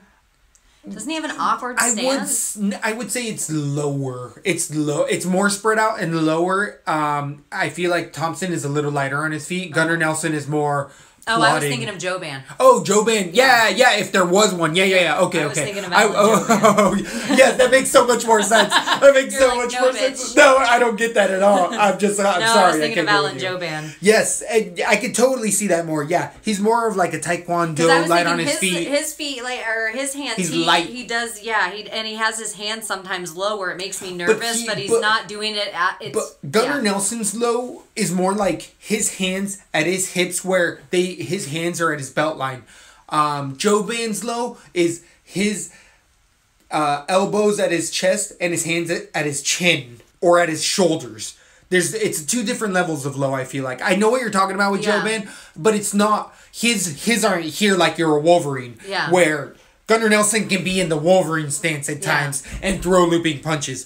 A good striker is gonna get there with an elbow or a punch hard and fast, and Gunnar Nelson won't stop throwing those, and he'll go into a much more grind-oriented game, which he can do. And I feel like this is a near even fight. What are the odds? Moderate favorite for Gunny. And I feel like that is rightfully so. He should be. He really should be. He's a local boy. He has a lot of hype coming into this. He's looking to come back and put a streak together again. He's from Iceland. But he's been at SBG for a while, and his only other loss is the Rick Story split decision, and that was Rick Story using takedown defense to keep the fight standing. And so it was wrestler being able to keep Gunnar Nelson off him, because if Gunnar can't get you to the ground, he can't win those decisions that are lopsided or submit you.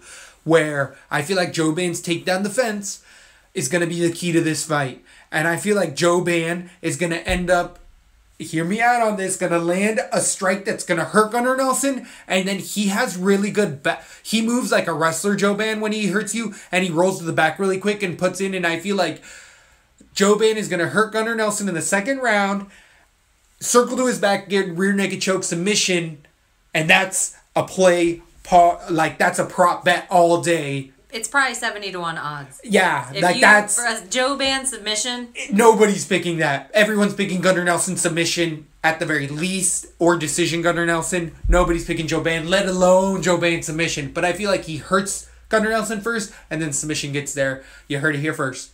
Let's go on the beat. All right, well, here is the way I see the fight play out. I think they're going to stand and throw for the majority of the first round. The first round, they're going to stand and throw. You're going to see the Gunnar Nelson. You're going to see his camps with the low leg kicks. The different thing with Joban that he doesn't get credit for is his ring knowledge. And I think he's going to check the leg kicks. I don't think he's going to be worried. I think he's going to have most of the power in the stand-up game. I think right at the end of round 1, we're going to see Gunnar take him down. But Joban, if Eddie Bravo is smart, which I think he is, yes, he hasn't taught Joban anything about how to submit Gunny Nelson for this. He's taught him how to defend everything. Yes. And so I think Joban's going to defend fine. He's strong. I think he's by far the stronger of the two guys. Yes. So I think that Gunnar will get him down. There won't be enough time on the clock to finish it, which is going to give them this inclination to do it again in round 2. I think in round 2 we're going to see more of a fight, but Joban's going to stay alive. It's going to be, so I think we're going to go into it 1-1. I think Gunny's going to get sloppy.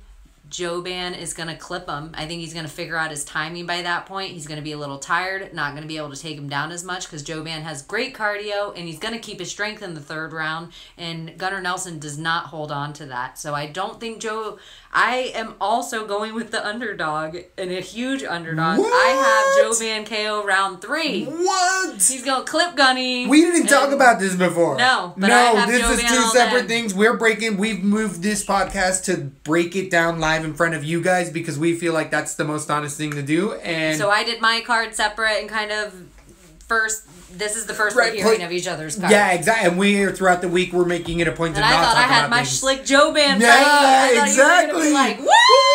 That's why you're like, hear me out. I'm like, I got Joban. Oh, damn. I didn't even know he was the underdog, really. Neither did I. I thought it was going to be a closer fight than this. I didn't look at the odds too much. I like Gunnar Nelson. Yeah. I really do. I don't think he's on par. If this is Joban versus Maya, I think Maya wins that fight. I don't think Gunnar has, and I think he's dangerous. I think he's maybe the second most dangerous guy on the ground. But I just think Allen is not going to try to do something that he's going to get caught in something silly. He's going to play smart. Eddie taught him how to defend all day, and he just has to get through the rounds. He's going to have the wrist control. He's going to weasel out. And if he's on his back the whole time, the number one thing Eddie said, if you're good at rubber guard, you do not take an elbow. You do not take a punch if you're really good at it. So I just feel like we see that kind of fight.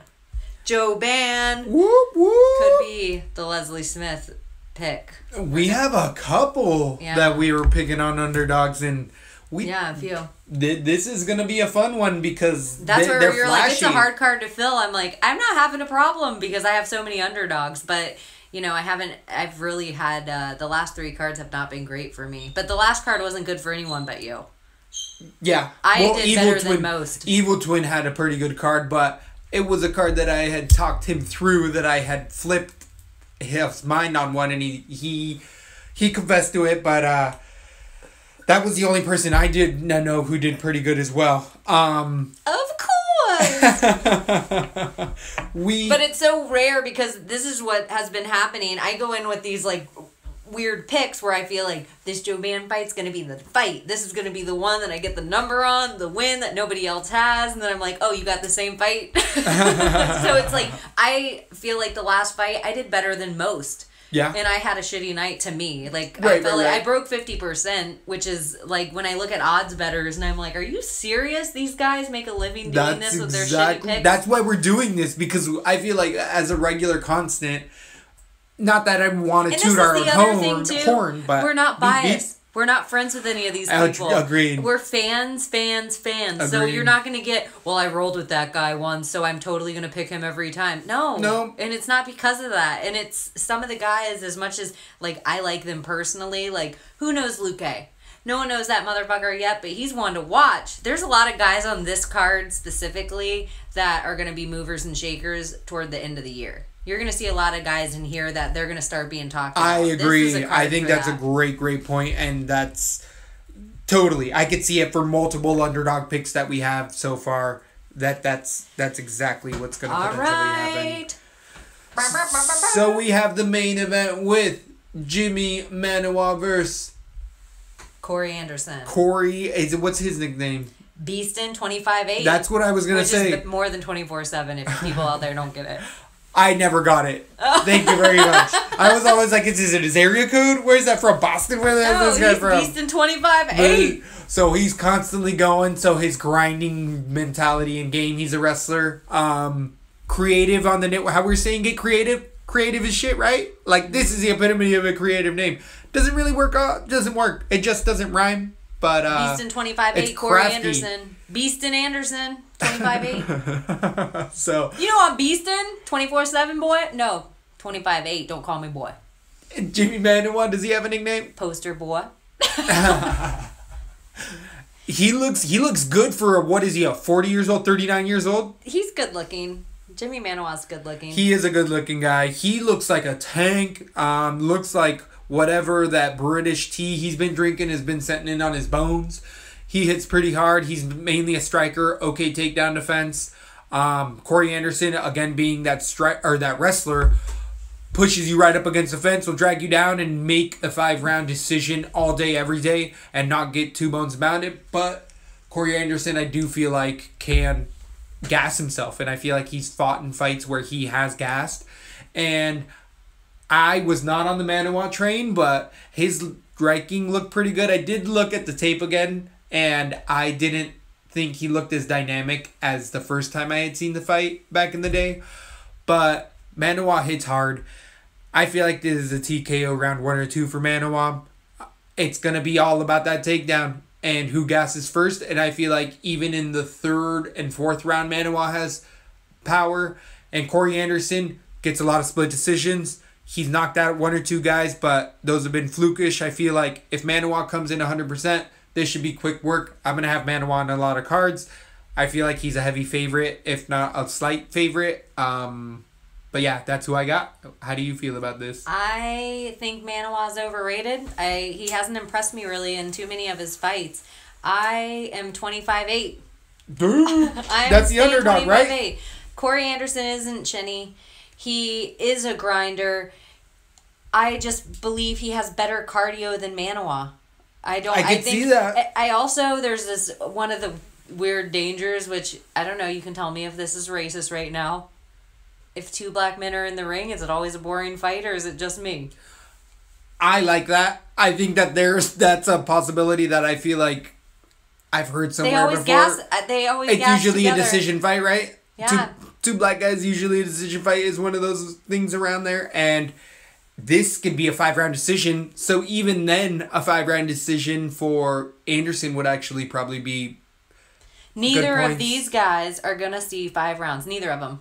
It's going to be whoever has the most heart. Neither of these guys in are going round to 4, finish someone's it. either going to TKO ground and pounder. This is the longest. I can't imagine. Have either of these guys ever been in a 5-round fight? I don't think so. Ever in their I don't careers? think, and I think Anderson looks rough at the end of a lot They of both look but gassed so all the does, time yeah. either.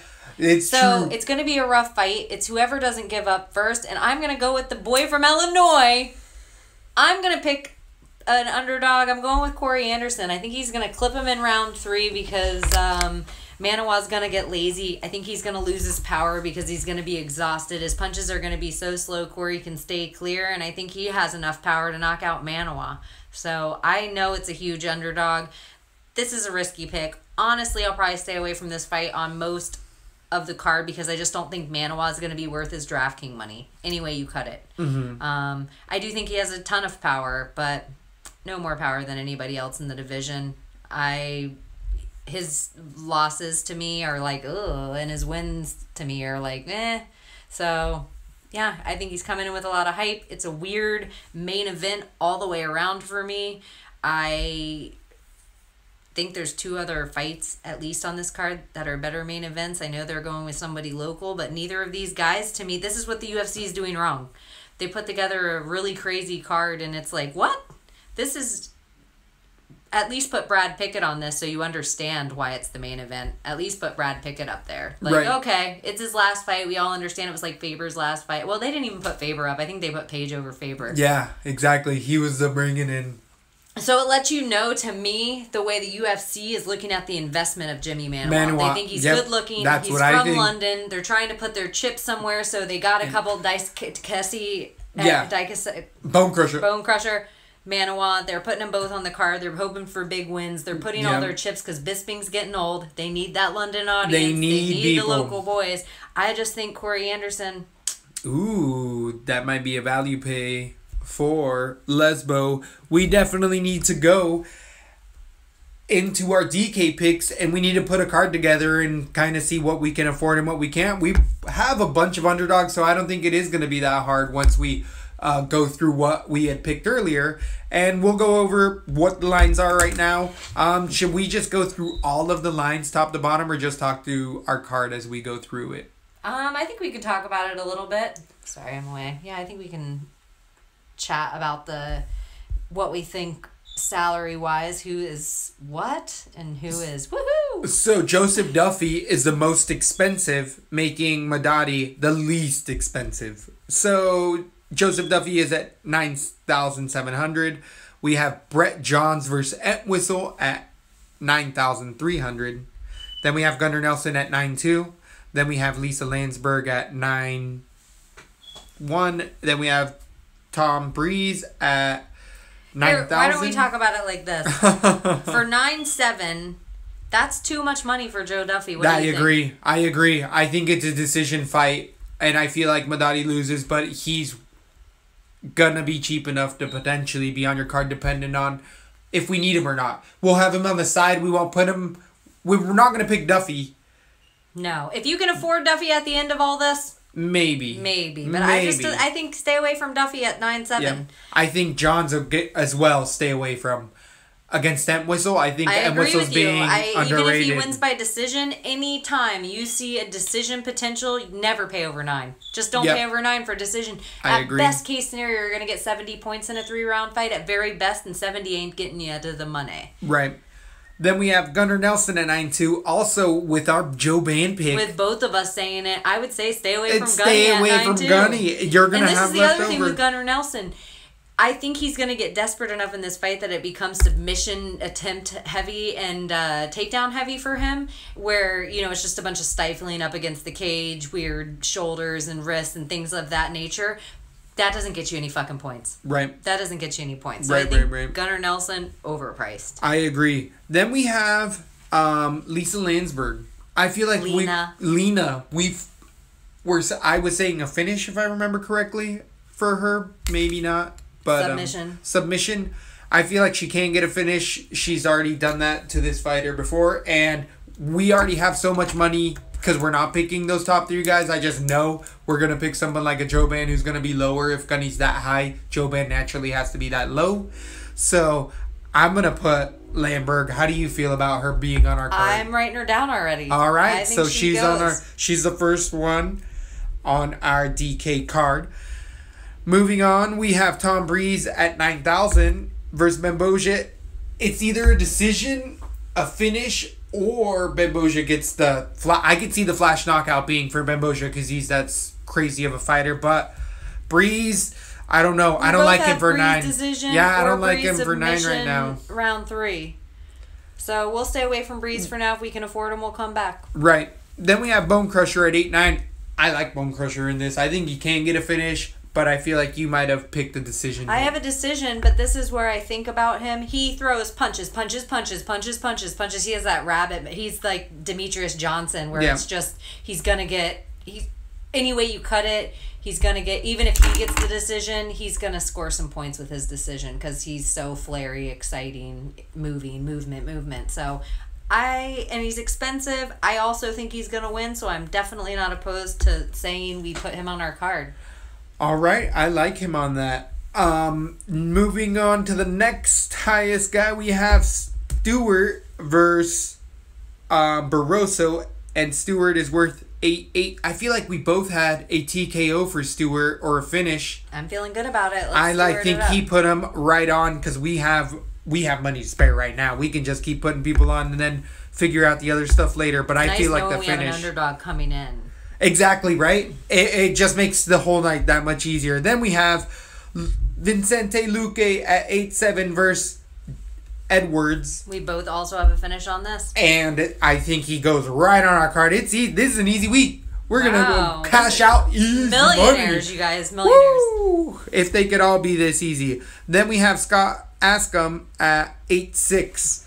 I went with Brad Scott. And I feel like you might have went with this underdog as well. We both picked Scott. So I think we stay away from Askham on this. Easy stay away from. Then we have Timothy Johnson at 8,500.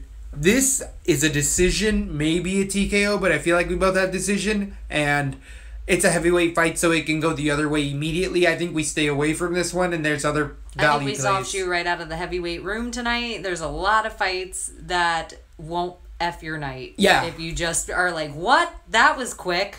Yep. So I think we stay away from this. Even though we both have Johnson decision, Principal Johnson. Yeah. So a decision with two heavyweight fighters, they're not going to consider when they pitter patter up against each other significant strikes. So neither of these guys are going to be worth points unless it's the one who finishes, and I don't think they either are gonna. So yeah, we don't put him on our card. So then the next fighter is Jamie Manawa at 8,400. We're split on this. You have Corey Anderson and I have Manawa. Then you want him everywhere.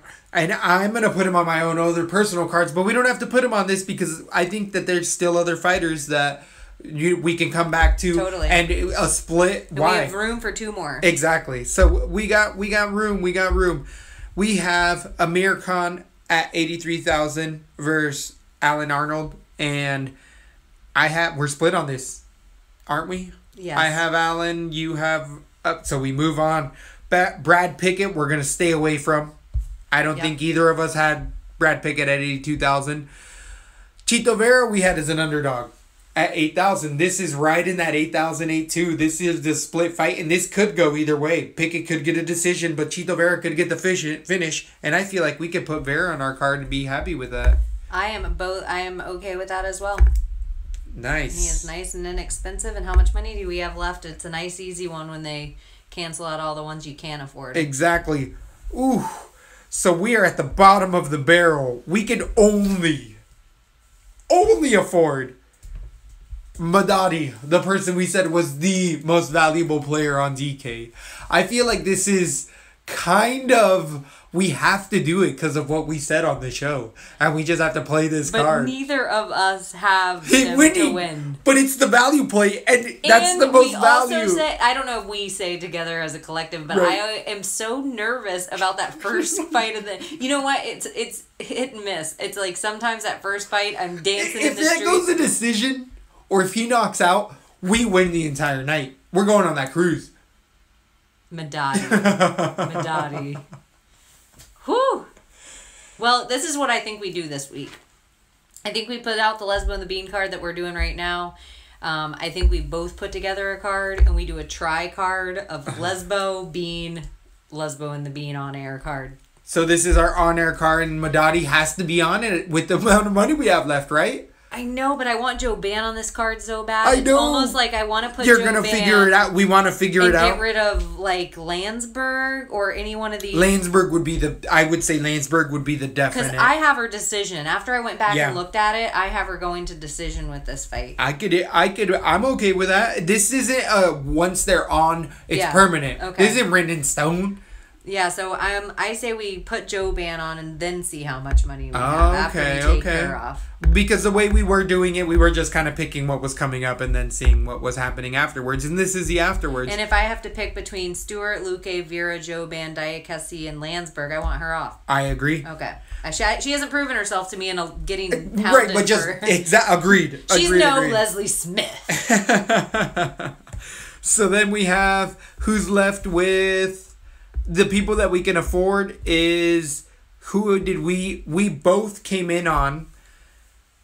Scott, we have left at 7,600. Well, we have how much left? Let me see here. 8,600. Wow, we can afford when a we lot. move that. We can afford a lot. We can afford Askham, Johnson, Manoa, Amir Khan, Pickett, Allen, Anderson, Omilanchuk at 7,700. Brad Scott at 7,600, which we both agreed on. A decision, I believe, as an underdog.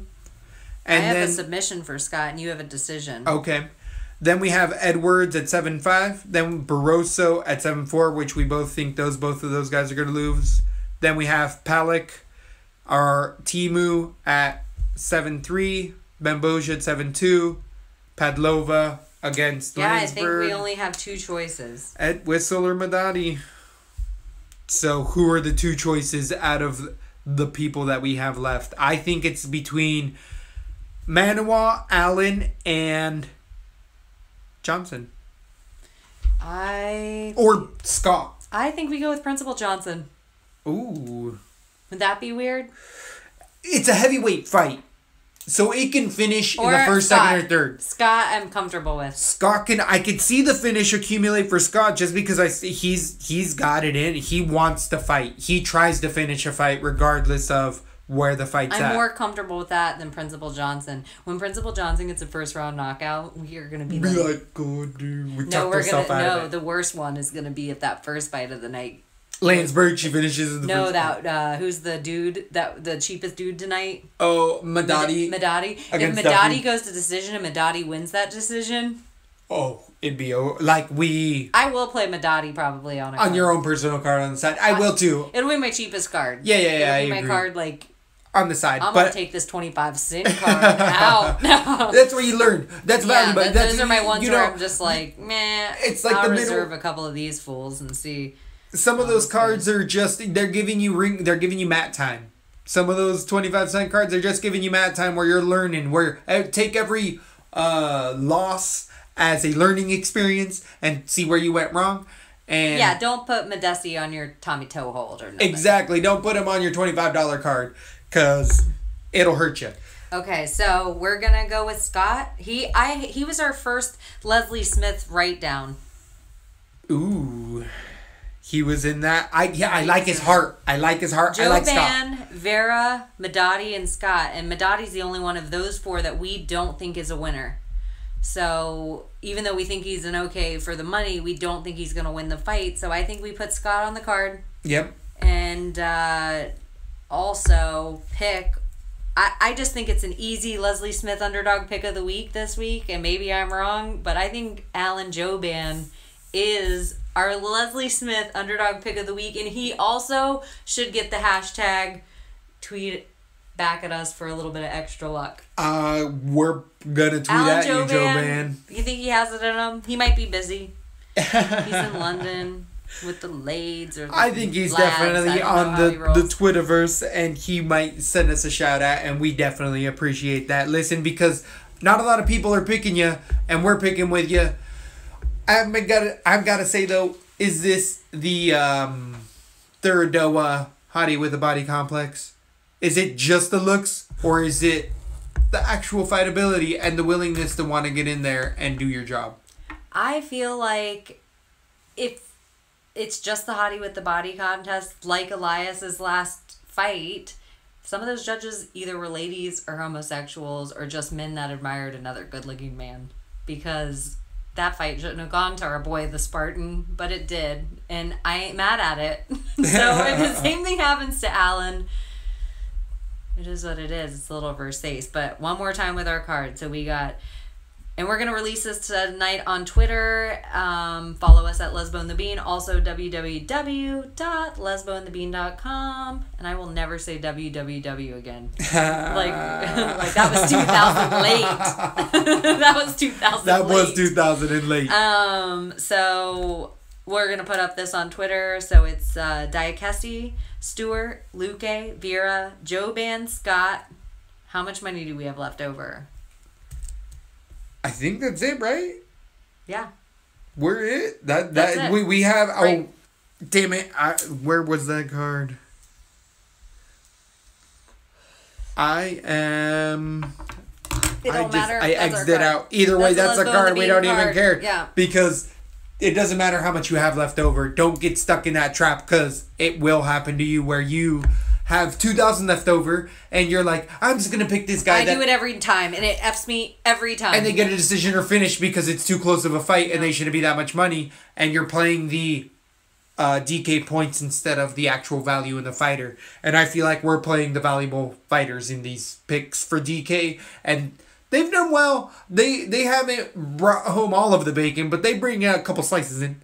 They're not complete blowouts. I will say I'm still alive. I'm barely alive on DraftKings. I was having such... I wish I would have listened to myself more at the beginning of the week, and I got cold feet and so many times. I went with most underdogs and it would have been a killer week for me, but I get cold feet, and because of my lack of pure martial arts knowledge, I let all these quote unquote experts talk me right out of like what I see. I see it with my common sense, my eyes, my fight fan knowledge, and I listen to people and just let them talk me right out of it, and I'm like, you're right, Big Brown. I like that. Or Robin Black or Luke Thomas. And now I've just stopped listening to those guys. I've done that too, just because I feel like, right or wrong, I want it to be my point of view. Exactly. It's Lesbo and the Beep. That's what it has to be. So I feel like, and I try to fill my ears now with other shit.